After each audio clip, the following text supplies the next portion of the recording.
What did you think? Monster trucks.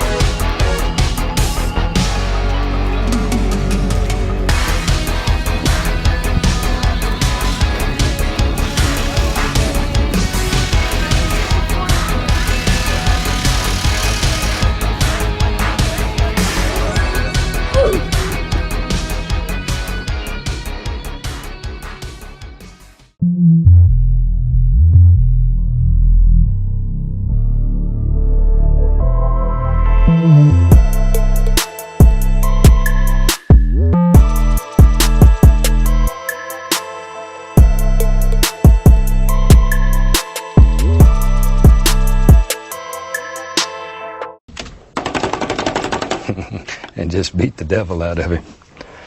Sometimes those brushes get away and they go, zoom, clean the other side of the room. That's when you find out who your friends are.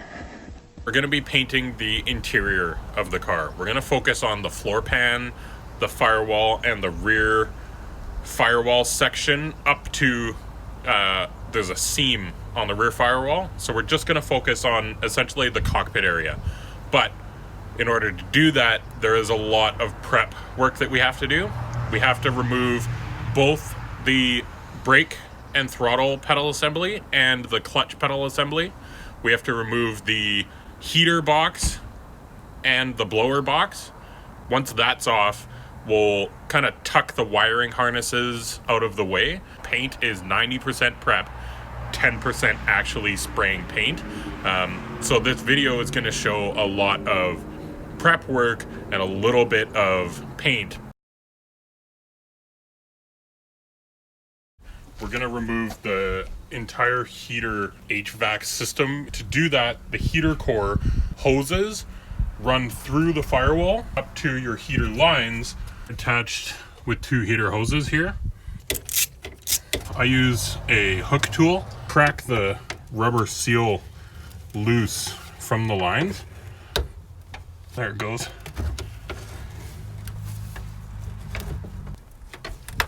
Push them onto either end of this pipe so that we don't lose the coolant in the engine. We're unbolting the clutch master cylinder right here from the firewall to be able to remove the pedal assembly on the inside of the car. Can undo the two 12mm nuts that bolt the clutch master cylinder through the firewall to the pedal assembly. There should be enough slack in the hard line, and we'll just let it hang in the engine bay until our new one comes. Now we can come back inside the car.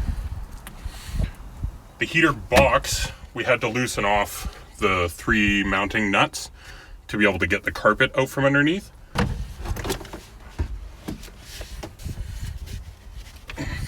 Now we want to pull the blower motor. We've got more sound deadening underlay back here that is retaining a lot of that smell. There's one wiring harness connector left after pulling the dash out. There's one nut on the bottom.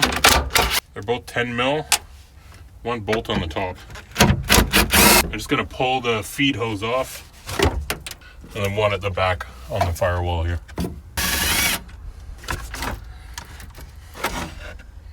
Pull the floor plate. It gives you access to where the engine control module is located. We'll just tuck the computer up out of the way so that we can paint down there. We can remove this underlay.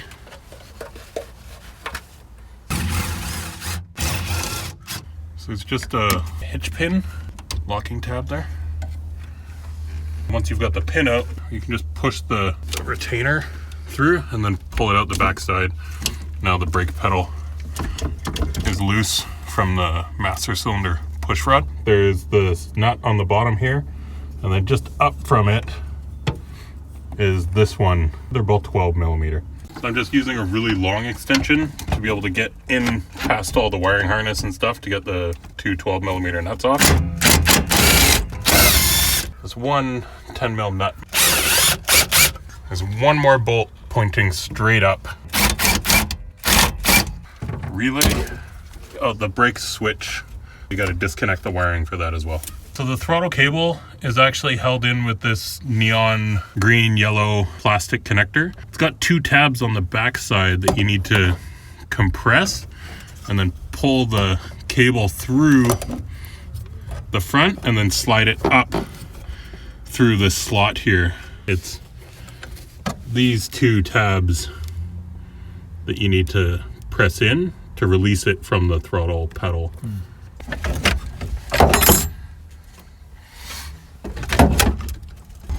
There we go.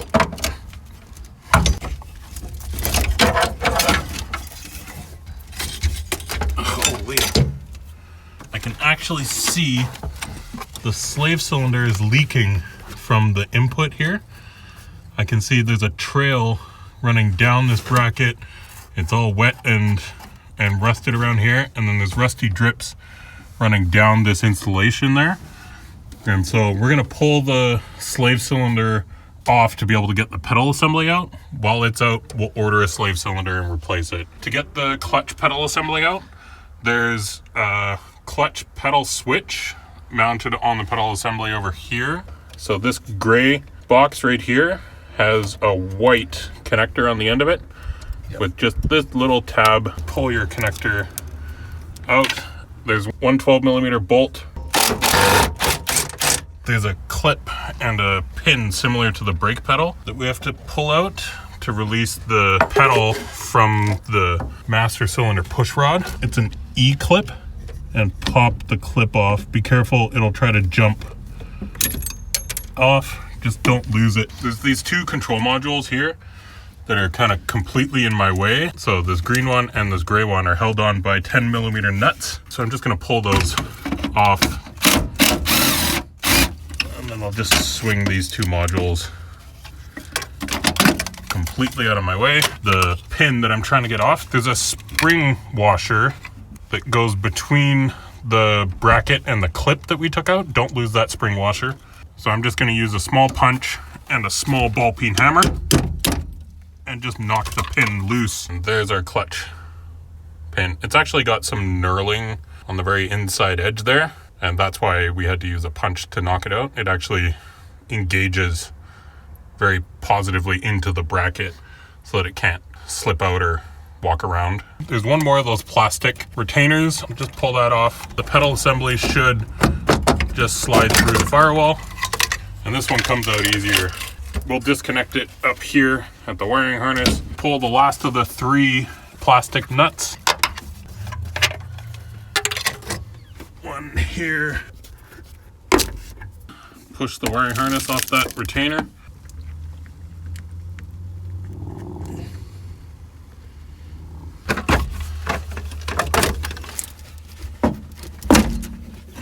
So it'll flex enough for us to be able to slide right over top. There we go. Big winner, big winner, big winner, big winner. Wah, wah, wah. No! No!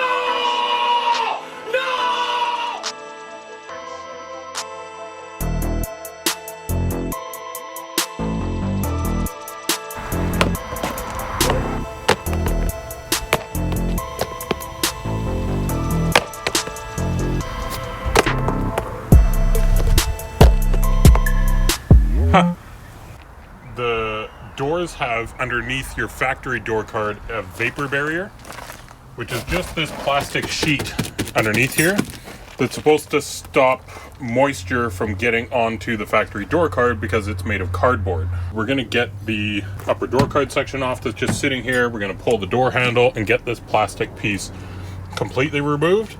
Wear gloves, lots of paper towel, and goof off. This is the only stuff that works. I'm not doing a sales pitch for goof off. It's just the only thing out there that I've ever had any luck trying to get this black stuff off. You want to keep this little piece of foam. It goes in between the door lock rod and the door release rod here. It'll sit in between the inside frame of the door here and whatever door card you put back on, and it'll stop these rods from rattling while you're driving. We'll just take a flat scraper or putty knife and we'll scrape off the big chunks of what's left of this adhesive tar, and then we'll come back with the goof off adhesive remover and some paper towel to just get the last remnants off.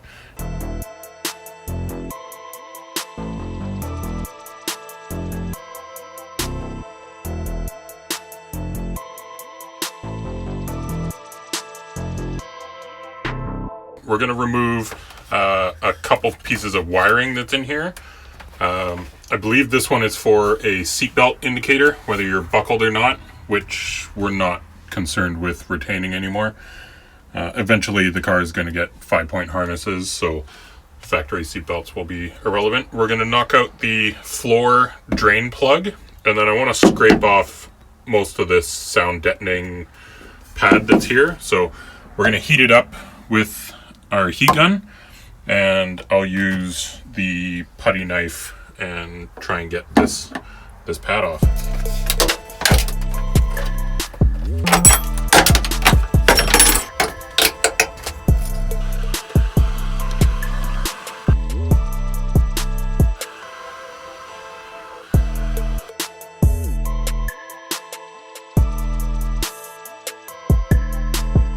These pads that are on the floor near the floor drains, they're kind of made of a tar compound that's just a square sticky pad that the manufacturer puts down. When the car goes to have a roll cage installed, you can't have any of that material on the floor anywhere where you want to weld in a pad or a bar or anything for a roll cage. So we've got the interior stripped now. Now is the time to deal with any of that, instead of the car going to a shop or whatever and the fabricator there saying I have to spend X amount of time to remove these pads. It's a lot easier for that kind of shop to remove a bit of paint to get to bare metal than it is to remove these adhesive spots on the chassis where you want to have a roll cage welded in. I thought I would just remove most of that material and paint over top, but I was talking to one of my friends who has a body shop, and he said, no, you actually need to get all of that material off the floor, otherwise your paint isn't going to stick and it's just going to flake and look bad. So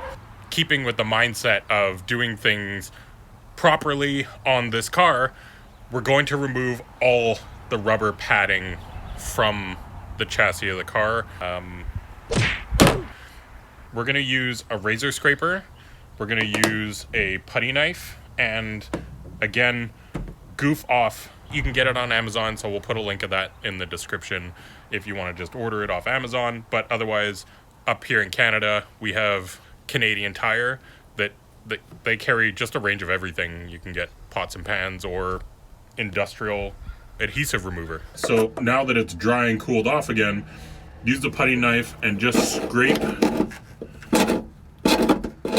down and get the big chunks like that off so that you're left with this fairly clean surface.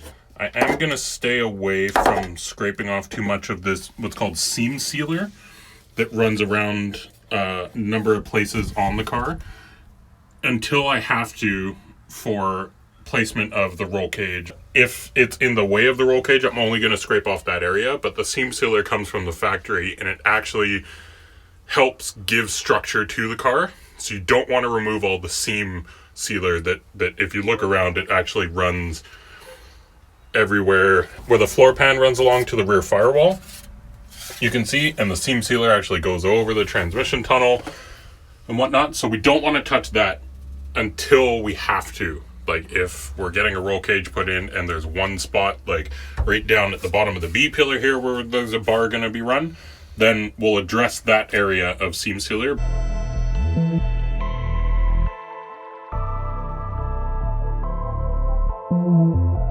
So next we're going to get this rubber pad off the firewall. There's one more 10mm nut on this module.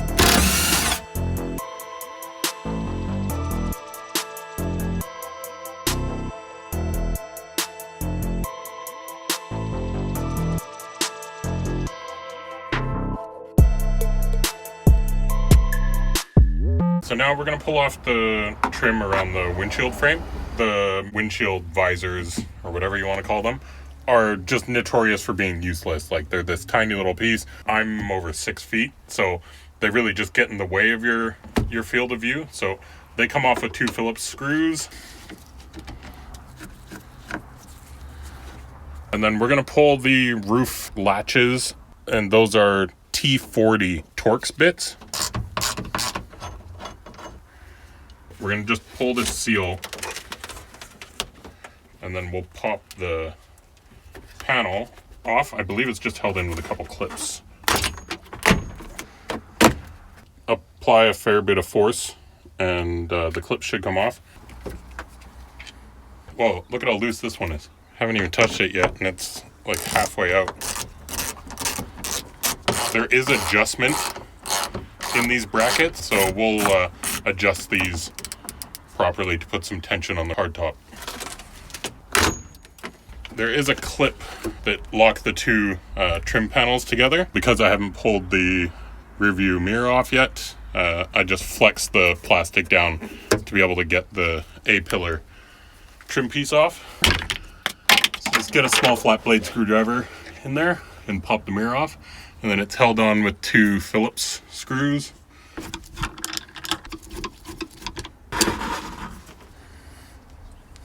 Pop the metal retainers off.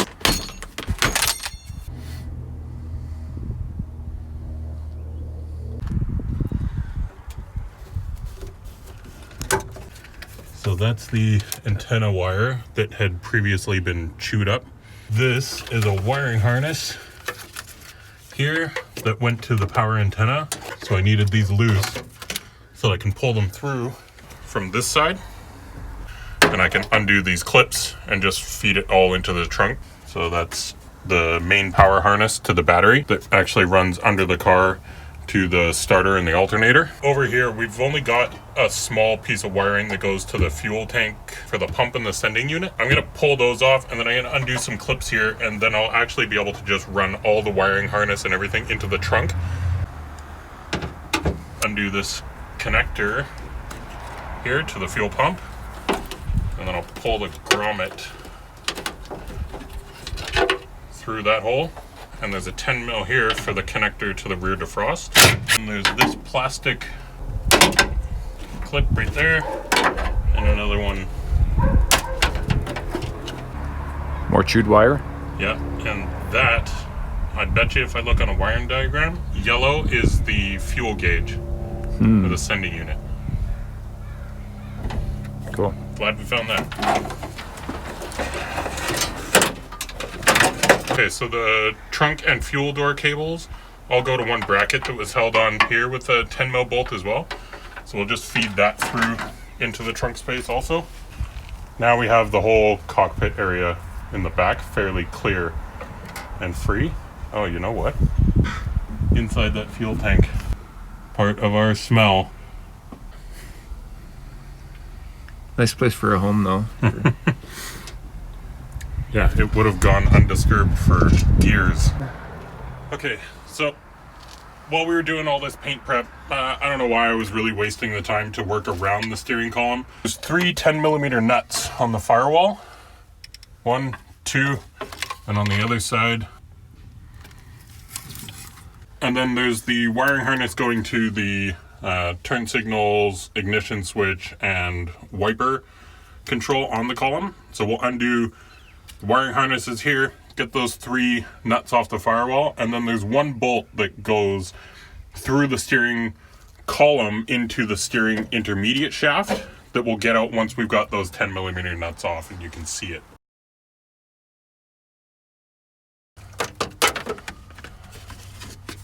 So this is kind of like our transmission floor plate.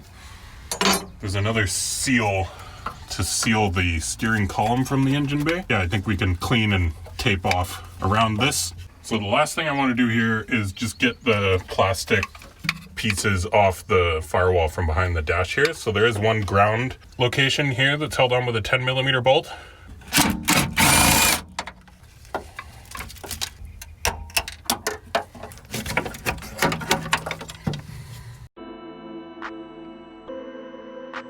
So now I'm going to use a dual action palm sander or a random orbital sander to just scuff up most of the surface on the inside of the car to give something for the new paint to grab onto.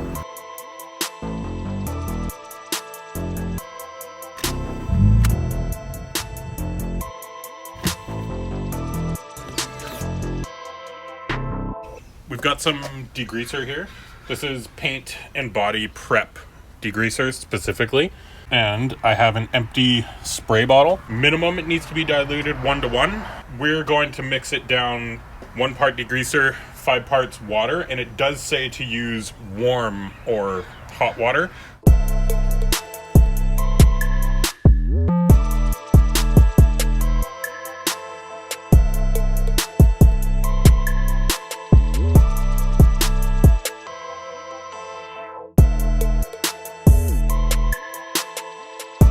So now what we're going to do is we're going to use some compressed air and vacuum to just try to clean up all the fine particulate dust and any moisture that might still be in there.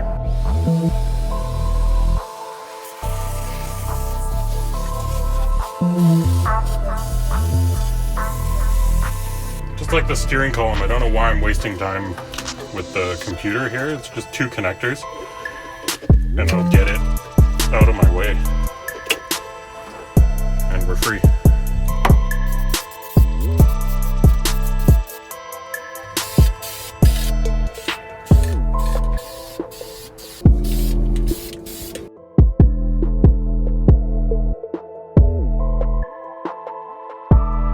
We got 2 coats of primer down, and now we're gonna lay down some of the gloss white.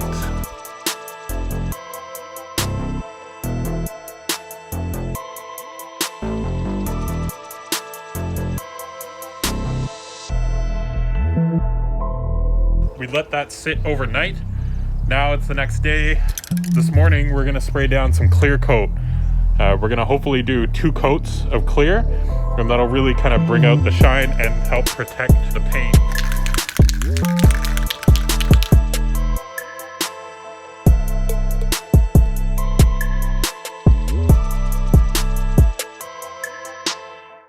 I'm really happy with our results.